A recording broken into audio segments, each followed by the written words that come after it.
네, 이제 강의의 마지막 주 마지막 시간입니다.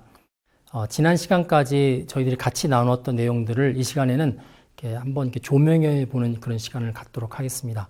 그리고 더불어서 여러분들이 미래에 창의적인 인재가 될 거를 가정을 하고 그 창의적인 인재로서의 모습을 가장 잘 나타내는 명함에 대해서 한번 제가 간단히 소개를 해드리고 여러분들이 어떤 형태의 명함을 만드는 게 좋을지 그것도 창의적으로 만드는 게 좋을지 한번 제시해드리면서 또 마지막 조언을 드리고 이 강의를 마무리할까 합니다. 기억이 잘 나실지 모르겠지만 첫 주에 그런 이야기를 했습니다. 우리가 창의력을 배우는 방법은 대상에 따라서 세 가지가 있다 그랬습니다. 첫 번째는 창의적인 사람입니다. 그러니까 우리가 창의력을 배우는 대상을 창의적인 사람으로 보는 거죠.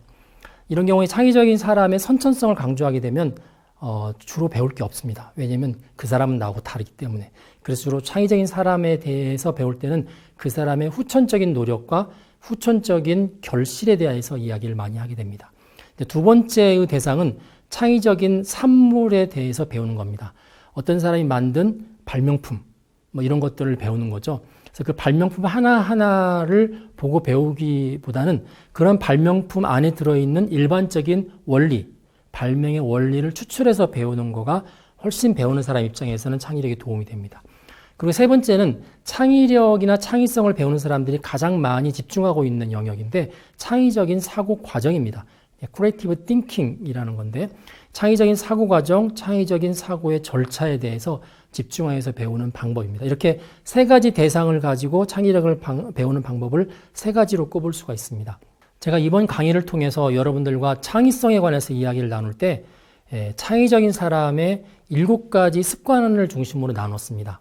그리고 이 창의적인 사람들이 공통적으로 가지는 이 7가지 습관 속에는 앞서 말씀드렸던 창의력을 배우는 3가지 대상별 방법도 모두 포함이 되어 있습니다.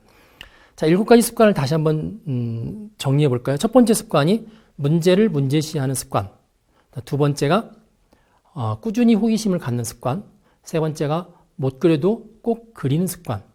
네 번째가 몰입도 몰입하는 습관. 다섯 번째가 작은 것도 메모하는 습관. 여섯 번째가 분위기를 확 바꾸는 습관. 일곱 번째가 남의 도움을 기꺼이 받는 습관. 이렇게 7가지로 되어 있습니다. 창의력을 공부하는 그 대상 방법에 따라 첫 번째가 창의적인 사람에 대해 집중한다고 그랬죠. 그래서 7가지 습관별로 제가 창의적인 사람들을 케이스별로 많이 인용을 했고요. 그분들의 어록들을 중간중간에 많이 인용을 했습니다. 그래서 그분들이 창의적인 활동을 하기 위해서 어떤 가치관을 가지고 있고 어떤 기준을 가지고 활동을 했는지를 7개의 습관별로 흩어서 제시를 했습니다. 창의적인 산물에 집중해서 배우는 방법들은 주로 습관 7과 연관되어 있습니다. 그래서 창의적인 산물들에게 공통적으로 적용된 원리가 무엇인지 주로 이제 그걸 뽑아냈던 이론들이 있는데 트리즈라든지 아시트, 스캠퍼가 그렇죠. 그래서 트리즈, 아시트, 스캠퍼는 주로 창의적인 산물에 있는 공통적인 원리를 집중적으로 다루는 거였기 때문에 역시 습관 7에서 이 부분을 다루었고요. 그다음에 세 번째가 창의적인 사고 과정과 절차죠. 이 부분은 전체 7개 습관 가운데서 제가 골고루 분산해서 제시를 했기 때문에 앞에 3가지 대상이 7가지 습관 가운데서 다 녹아져 있다고 보시면 될 것 같습니다. 2주차 강의에서 창의적인 문제 해결 7단계를 제가 소개를 했었습니다. 이 7단계도 역시 창의적인 습관과 연관되어 있습니다. 예를 들어서 1단계가 문제 정의죠. 이 문제 정의는 첫 번째 습관인 문제를 문제시하는 습관을 통해서 1단계 문제 정의를 주로 다뤘다고 보시면 됩니다. 그리고 2단계는 관련 정보 수집 및 분석이죠. 그래서 2단계는 두 번째 습관, 꾸준히 호기심을 갖는 습관하고 그다음에 세 번째 습관, 못 그려도 꼭 그리는 습관, 그리고 7번째 습관, 남의 도움을 기꺼이 받는 습관. 이 3가지 습관을 통해서 관련 정보를 수집하고 분석하는 2단계를 진행한다고 보시면 될 것 같습니다. 그리고 3단계는 문제 해결 방안을 도출하는 거죠. 그래서 이것도 역시 4습관, 5습관, 6습관을 통해서 다루고 있습니다. 4습관은 몰입도 몰입하는 습관이고요. 5습관은 작은 것도 메모하는 습관이었죠. 그다음에 6습관이 분위기를 확 바꾸는 습관. 이 3가지 습관을 통해서 해결 방안을 도출할 수 있는 실제적인 방법들을 다뤘다고 보시면 될 것 같습니다. 창의성을 다루는 서적들이 시중에 굉장히 많이 있고 또 수많은 강의들이 진행이 되고 있는데 이 안에서 가장 많이 다루고 있는 거가 바로 창의적인 아이디어 발상법입니다. 이 창의적인 아이디어 발상법은 말 그대로 사람들한테 가장 매력적인 그런 타이틀을 가지고 있고 각각의 발상법마다 독특한 제목들을 가지고 있죠. 그래서 기억에 오래 남습니다. 그래서 본 강의에서도 창의적인 사람의 7가지 습관에 대해서 이 기존의 책들이나 기존의 강의들이 다루고 있는 창의적인 아이디어 발상법들을 흩어서 소개를 해놨습니다. 예를 들면 열거법이라고 흔히 이야기하는 결점열거법, 희망열거법, 특징열거법, 특성열거법이라고 하죠. 이런 것들은 제5습관, 작은 것도 메모하는 습관 안에서 다루었고요. 그다음에 트리즈, 아시트, 스캠퍼, 브레인스토밍, 브레인라이팅, KJ법, 6색깔 발상법 이런 것들은 제7습관, 남의 도움을 기꺼이 받는 습관 안에서 다루었습니다. 그리고 마인드맵은 주로 3습관, 그림을 그리는 습관이죠. 못 그리도 꼭 그리는 습관 안에서 다루었습니다. 자, 이런 습관들은 말 그대로 습관이죠. 여러분들이 같은 걸 계속 반복해서 7개의 습관들을 반복해서 반복을 거듭해야만 여러분들 것이 되는 거고 이런 이론이 실제적인 효과를 발생하는 것도 지식이 아니라 행동에 옮기는 데서부터 나타난다고 생각이 됩니다. 이전까지 배웠던 내용들을 여러 각도에서 한번 살펴보았고요. 이제 마지막으로 자, 여러분들이 창의적인 활동을 통해서 앞으로 이 강의를 듣고 나서 뭐 5년이 됐든 10년이 됐든 그 이유가 됐든 창의적인 사람이 되어서 사람들의 주목을 받을 수 있는 위치가 되었다고 가정을 해보겠습니다. 아마 여러분들한테 가장 많이 필요한 게 명함일 것 같습니다. 지금도 많은 사람들이 명함을 가지고 있는데 그 명함이라는 것은 아주 한정된 크기의 종이죠. 그 안에 주로 자신의 직업, 연락처, 개인 정보들을 담아서 주는 아주 훌륭한 홍보 도구입니다. 명함은 서로 주고받는 의례적인 그런 어떤 절차에서 사용되는 자료이기도 하지만 내가 명함을 어떻게 디자인했느냐에 따라서 처음 만나는 사람이 나에 대한 첫인상을 달리할 수도 있습니다. 그리고 나 자신에 대해서도 효과적으로 각인시키고 홍보할 수도 있습니다. 특히 내가 어떤 직업인지 명함만큼 확실하게 표현할 수 있는 방법도 없습니다. 그런데 전통적으로 명함들은 항상 진부하죠.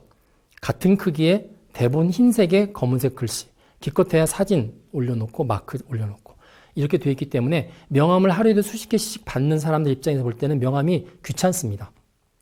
그리고 별로 이렇게 인상적이지 않고요. 그래서 이 창의적인 명함은 대단히 중요합니다. 여러분들이 창의성을 공부하고 창의적인 인재가 돼서 그 분야에서 영향을 주는 사람이 된다면 제일 먼저 여러분들에 있어서 바꿔야 되는 부분은 명함입니다. 그래서 여러분들이 이제 앞으로 5년, 10년 뒤에 그런 사람이 될 거지만 미리 상상해서 10년 뒤에 여러분의 명함을 지금 만들어 보는 것도 대단히 좋습니다. 제가 수업 시간에 학생들한테 꼭 내는 숙제 중에 하나가 바로 10년 뒤에 자신의 명함을 창의적으로 만들기라는 프로젝트를 냅니다. 그래서 학생들이 만들어서 자기 10년 뒤의 직업을 미리 정하고 그 직업을 가장 잘 나타낼 수 있는 명함을 창의적으로 만들어서 발표하고 평가하고 그러고 난 다음에 그 명함을 제가 보관하고 있습니다. 일종의 제가 가지고 있는 타임캡슐인데 10년이 지난 다음에 실제로 그 학생들한테 돌려줄 그런 생각을 하고 있는데 거의 10년이 다가오고 있는 것 같습니다. 자, 이런 창의적인 명함을 만들기 위해서 몇 가지 샘플을 제가 여러분들한테 보여드리도록 하겠습니다. 지금부터 보여드리는 명함들은 기존의 명함하고 정말 다릅니다. 같은 크기의 명함 역할을 하지만 이렇게 다르게 만들 수 있구나 라는 걸 통해서 여러분들이 실제적으로 여러분들의 창의적인 명함을 만들 때 활용하시기도 하고요. 또 창의성 자체에 대한 일종의 관찰을 하는 계기로도 삼으시기 바랍니다. 자, 첫 번째 명함을 보시겠습니다. 보통 명함 그러면 종이라는 재질을 사용하죠. 자, 첫 번째 명함은 투명한 아크릴을 사용을 하고 있죠. 색깔도 좀 달리하고 있고요. 자, 두 번째 명함을 볼까요? 그 다음 거 명함 보시면 마치 뭐 같이 생겼나요? 그 혈액원에서 수혈하는 수혈팩처럼 생겼죠. 그 안에 빨간색, 이렇게 마치 피가 있는 것처럼 빨간색 물감을 썼는데 색상이 아주 선명합니다. 이건 디자이너의 명함인데 색상을 아주 잘 뽑아내는 디자이너다. 뭐 그런 의미를 이제 담고 있는 것 같습니다. 자, 그 다음 명함 보시면은 이렇게 엠보싱, 글씨가 볼록볼록하게 튀어나와져 있죠. 보통 명함보다 두껍습니다. 따라서 이 명함을 받아서 명함철에다가 꼽아놓으면 나중에 찾을 때 아주 쉽게 찾을 수 있는 그런 특징이 있죠. 대신에 돈을 좀 들였겠죠. 명함 한 장의 단가가 상당히 나갈 것 같습니다. 하지만 자기가 홍보의 수단으로 쓸 수 있고 자기 명함이 잊혀지지 않도록 하기 위해서 쓰는 방법 중에 하나입니다. 자, 그 다음 명함은 면도날처럼 생겼죠. 이것도 디자이너의 명함입니다. 내가 디자인을 할 때 면도날처럼 아주 예리하고 정밀하게 디자인을 해주겠다 하는 이미지를 나타내고 있습니다. 자, 그 다음번 명함은 우리나라에서는 잘 보지 못하는데 미국 같은 데 가면 이제 놀이동산이 있습니다. 놀이동산에 아주 작은 규모의 놀이동산에서 주로 쓰고 있는 티켓이 저런 형태입니다. 그래서 놀이동산에 티켓 그러면 사람들이 일단 기분이 좋죠. 그렇기 때문에 놀이동산의 티켓과 같은 형태로 명함을 만들어서 상대편한테 주는 거죠. 뭐 우리나라 같으면 이제 여러 놀이동산이 있는데 그 놀이동산의 자유이용권 같은 형태로 명함을 만든다거나 아니면 뭐 여러 가지 그 승차권 형태, 뭐 KTX 승차권과 같은 형태를 만든다거나 그렇게 응용을 해볼 수 있을 것 같습니다. 자, 그 다음 명함을 보겠습니다. 재질도 아주 특이하죠. 이렇게 약간 스틸 양철로 되어 있고 몇 가지 특이한 모습들이 이렇게 되어 있습니다. 이 묘사되어 있는 특이한 도구들은 뭐냐면 보통 금고토리범들이 이 금고나 열쇠를 열 때 쓰는 도구입니다. 그걸 상징적으로 해놨죠. 자기 명함에다가 금고토리범들이 쓰는 도구를 이렇게 명시하는데 이 사람이 뭐 하는 사람일까요? 밑에 보시면 케빈 민닉이라고 나와 있습니다. 이 사람은 1980년대에 1세대 해커입니다. FBI를 상대로 해서 미리 예고를 하고 어디를 해킹하겠다 예고를 하고 실제 FBI가 대기하고 있는 상태에서 해킹을 했던 사람이고요. 소니사도 예고하고 소니사를 해킹했던 사람입니다. 그래서 FBI가 이 사람을 잡으려고 공개적으로 전단을 돌리고 해도 잘 잡히지 않았던 사람인데 결국은 잡혔습니다. 잡히고 난 다음에 전 세계에 있는 해커들이 이 케빈 민닉을 석방하라고 모든 각자의 나라의 정부에다가 홈페이지에다가 해킹을 하고 거기다가 프리 민닉을 석방하라는 글씨를 한동안 이렇게 붙였던 아주 유명한 전설적인 해커입니다. 자, 이 사람이 계속 해커로서 할 수 없기 때문에 이제 나중에 케빈 민닉 시큐리티 회사를 만들었습니다. 그래서 보안 회사를 만든 다음에 보안 컨설팅을 해주는 거죠. 명함이 뭐냐면 나는 원래 이런 일을 하는 사람이다 라고 자기 직업을 아주 잘 나타낸 그런 케이스 중에 하나입니다. 자, 그 다음 명함은 특이하죠. 집게입니다. 집게로 되어 있고 집게의 공간에다가 명함 정보를 집어넣죠. 자, 집게는 명함 처리통에 들어가지 않고 책상이나 이런 데 집는 데 쓰기 때문에 이 사람에 관한 정보는 항상 책상 어디인가 붙어 있겠죠. 버리지 않는다면. 그 다음 명함을 보시면 이 땅콩 케이스에다가 이렇게 명함을 써놨어요. 명함 정보를. 그래서 하나만 주는 게 아니라 여러 개를 줍니다. 왜냐면 땅콩을 부스러서 먹어버리면 정보가 날아가기 때문에 여러 개를 줍니다. 그래서 사람들한테 고소함도 같이 주는 맛의 어떤 입의 즐거움도 같이 주고 맛도 같이 주는 그런 명함으로 볼 수가 있습니다. 그 다음 명함은 일종의 이제 동전으로 이렇게 판박이 이렇게 긁는다고 그러죠. 글씨를 미리 써놓고 감춘 다음에 동전으로 긁도록 되어 있는 복권처럼 뭐 그런 형태의 기능을 가지고 있는 명함입니다. 그래서 이렇게 긁으면 그 뒤에 숨어 있는 글씨가 나오죠. 앞에 보면 We love you, 우리는 당신을 사랑합니다. 근데 사실은 your money, 당신의 돈을 사랑합니다. 이게 펀드 회사의 명함입니다. 그래서 이렇게 재미를 주는 그런 명함도 있고요. 또 그 다음 거를 보면은 과자 봉지 뜯는 것처럼 되어 있죠. 뜨드득 뜯으면 그 밑에 정보가 이렇게 나오도록. 그래서 사람들이 보통 이런 명함을 보면은 동전으로 긁고 싶고 봉지를 뜯고 싶고 하는 느낌이 있기 때문에 그걸 이용해서 이제 명함의 중요한 정보를 거기에 숨겨서 볼 수 있도록 하고 있습니다. 자, 그 다음 명함은 두 장이 한 세트입니다. 뒤쪽에는 어떤 숫자들이 쭉 나열되어 있고요. 앞쪽에는 구멍이 이렇게 뚫려져 있습니다. 그래서 뒷장을 대고 앞장을 이렇게 겹치기로 되면은 구멍 뚫려 있는 자리에 전화번호와 그 사람의 이름 같은 정보가 보입니다. 보통 이제 정보 보호하는 사람들한테 이게 보통 마스킹 기법이라고 하는데 암호를 이제 나타내는 방법 중에 하나죠. 숫자판을 주고 그 위에 마스킹할 수 있는 정보를 어떻게 주느냐에 따라서 나타나는 데이터가 달라지죠. 그래서 어느 부서원들이 뒷장은 공유를 하고요. 똑같은 걸 쓰고 앞장만 회사원별로 다 달리 갖고 있습니다. 그래서 두 개를 딱 겹치면 그 사람 거에 관한 정보가 나오도록 하는 거죠. 직업이 뭘까요? 주로 보안을 하거나 이런 사람들이 이제 그런 느낌을 주게끔 만든 겁니다. 자, 그 다음 거는 창문이 있죠. 교회 명함인데 교회 모양으로 입체 형태로 만들어서 창문도 만들어서 어떤 교회의 건물 느낌을 주는 명함이고요. 그 다음은 역시 이렇게 뭔가 판박이가 있어요. 스티커가 있어서 이렇게 뜯어내도록 되어 있죠. 그래서 앞에 있는 걸 딱 뜯어내니까 앞에 있는 모양보다 더 날씬한 모양이 나오죠. 네. 그 퍼스널 트레이너입니다. 체중을 이렇게 빼주는 그 사람의 명함이 되어 있고, 자, 그 다음 거 명함 보시면 금방 아시겠죠? 예, 헤어 디자이너입니다. 그래서 주로 남자, 여자, 이렇게 모습으로 해서 헤어 디자이너. 밑에 가위 모양으로, 주소가 이렇게 나와 있습니다. 자, 그 다음 거는 가구사인데, 가구사에서, 한 장의 명함을 입체적으로 이렇게 조립을 하면, 이렇게 퍼니처, 가구 모양이 나오도록, 되어 있는 거가 바로, 이런 그 입체형 명함이고요. 자, 다음 명함에는 글씨가 아무것도 없습니다. 잉크를 하나도 쓰지 않았죠. 푹신푹신한 스티로폴 같은 명함에다가 눌러서 글씨를 썼습니다. 볼 때 좀 짜증나긴 할 텐데 보는 사람이 독특하다 그래서 아마 보관할 수도 있을 것 같습니다. 자, 그 다음 명함을 보시면 구멍이 뚫려져 있습니다. 예, 사진 작가의 명함인데 뒷장에 보시면 구멍 뚫려져 있는 거가 카메라의 렌즈하고 딱 일치하도록 되어 있죠.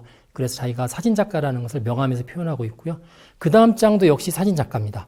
보통 명함에서 글을 쓸 때 좌우로 책처럼 쓰는데 이 사람은 렌즈에 맞게끔 이렇게 동심원을 그려서 동심원을 따라서 자기 정보를 쭉 표현해서 딱 받아보는 순간 이 사람 사진 작가구나라는 걸 느낄 수 있도록 그렇게 쓰고 있습니다.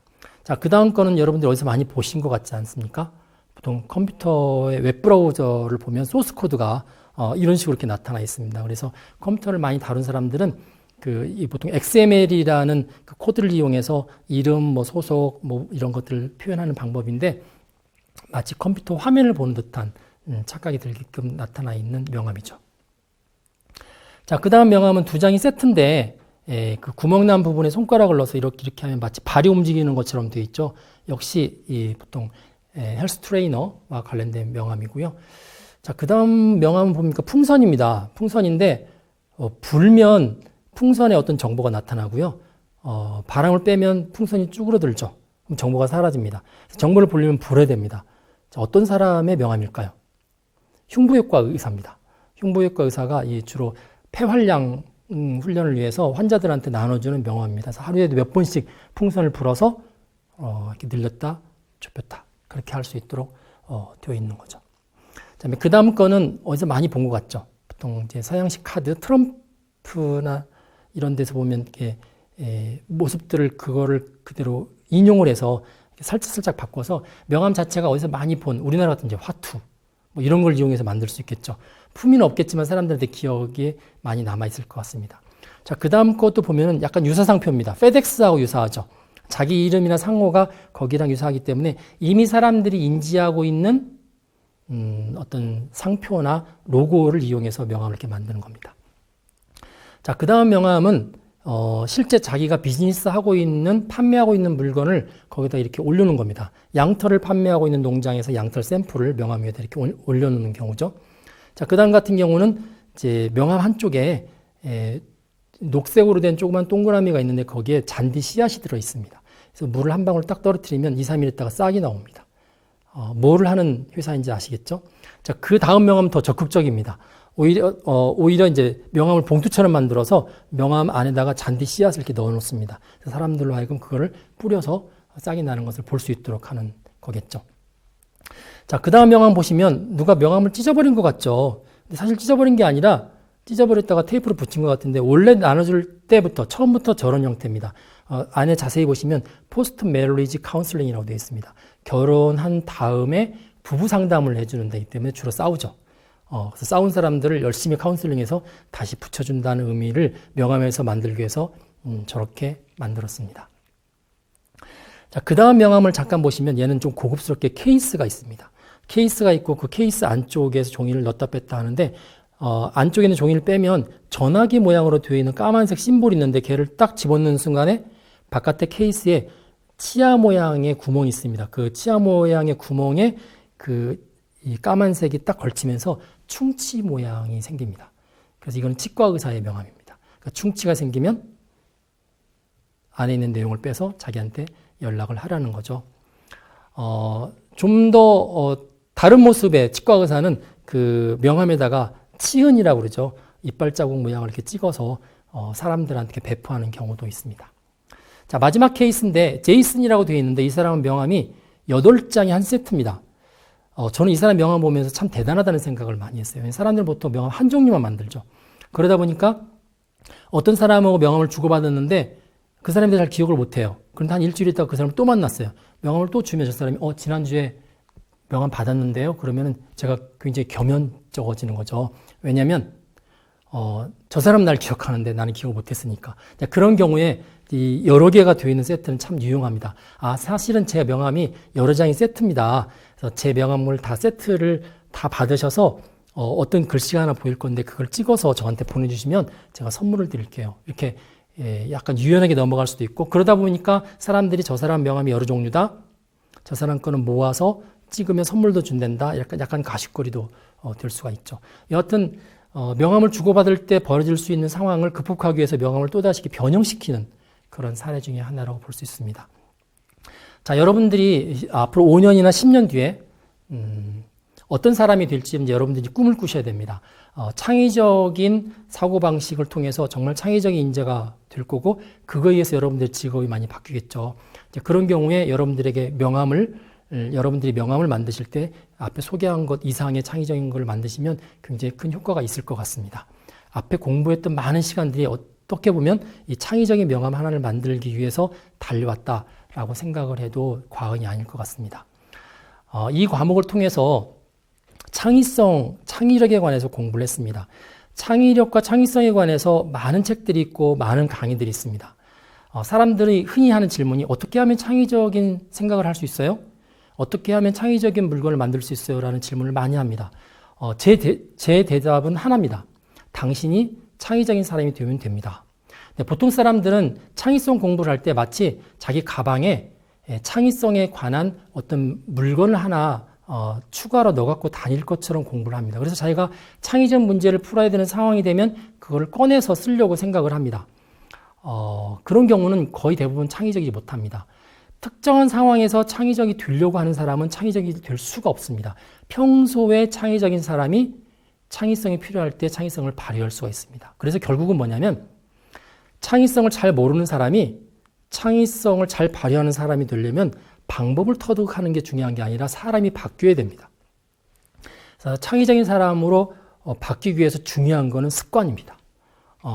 계속해서 반복해서 하는 습관, 그다음에 상황에 따라서 끊이지 않고 나오는 습관, 그리고 문제가 주어지지 않아도 계속 나오는 습관, 그게 그 사람한테 체화되어 있으면 그 사람은 그런 사람이 되는 거죠. 그래서 이 강의의 내용은 주로 습관에 대해서 포커싱을 했습니다. 7가지 창의적인 사람들이 갖는 공통적인 7가지 습관에 대해서 이야기를 했고요. 여러분들이 이 7가지 습관을 가지고 계속 반복해서 실행하시면 됩니다. 예를 들어서 1번 습관을 70번, 2번 습관을 70번, 보통 70번, 80번, 90번 정도 하기가 쉽지 않거든요. 그렇게까지 7가지 습관을 그렇게까지 반복했는데도 내가 창의적인 사람이 되지 않았다고 하면 그거는 뭔가 잘못된 겁니다. 그렇게까지 해서 습관화가 되면 여러분은 창의적인 사람이 되는 거고, 그 다음부터는 여러분들이 무슨 문제를 만나든지 여러분들은 창의적인 발언을 할 수 있고 창의적인 생각을 할 수 있습니다. 그래서 사람이 되어야 되고, 그 창의적인 사람이 되기 위해서는 7가지 습관을 여러분 가운데 체화시키는 게 대단히 중요하다라는 말씀을 드리면서 이번 강의를 마칩니다.